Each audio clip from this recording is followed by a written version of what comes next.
The media we consume daily has an impact on our thinking, behavior, and emotions.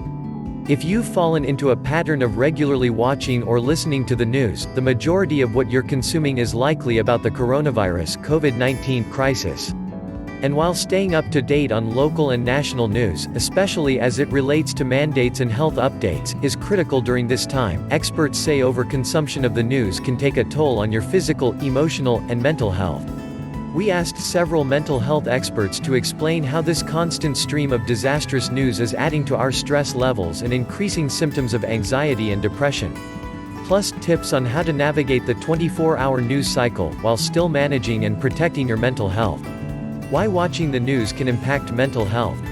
According to the Centers for Disease Control and Prevention, CDC, the COVID-19 outbreak is proving to be stressful for most people.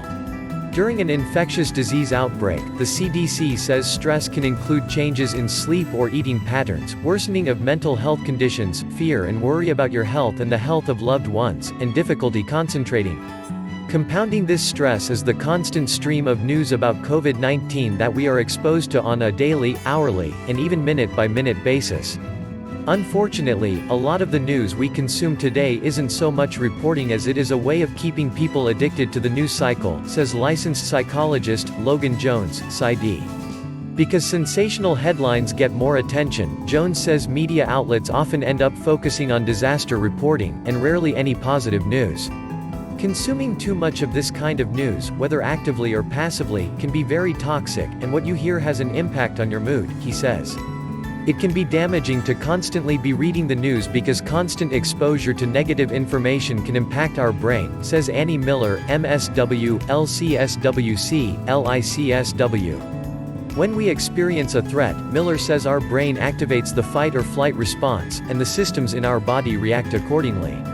Consuming the news can activate the sympathetic nervous system, which causes your body to release stress hormones like cortisol and adrenaline.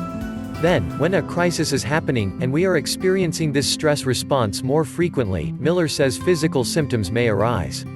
Some of the most common symptoms are fatigue, anxiety, depression, and trouble sleeping. This emotional toll and negative effect on the psyche was demonstrated in a study that found people who watched negative material, as compared to those who watched positive or neutral material, showed an increase in both anxious and sad moods only after 14 minutes of viewing television news bulletins and programs. In addition to an increase in anxious and sad moods, the researchers also found the results to be consistent with the theories of worry that implicate negative mood as a causal factor in facilitating worrisome thought. Tips for managing the news. Like a lot of things, the key to staying healthy is moderation. Staying informed is not just responsible, but critical to our safety right now, explains Kelly Casey Cook, MS, licensed professional counselor. To strike the balance of moderation while staying informed, the World Health Organization (WHO) recommends seeking news about COVID-19 mainly so that you can take practical steps to prepare your plans and protect yourself and your loved ones. Once you have that information, it's time to turn the news off. Limit your time each day. Leaving your television on or streaming live news broadcasts on your phone while tending to other business can take a toll on you emotionally. Rather than having the news be your background noise, Haley Natick, LCSW, is recommending less than 30 minutes per day total of social media scrolling and news exposure combined. Thank you for watching. Please don't forget to like and subscribe to our channel. For more daily dose of healthily, check out our other videos below.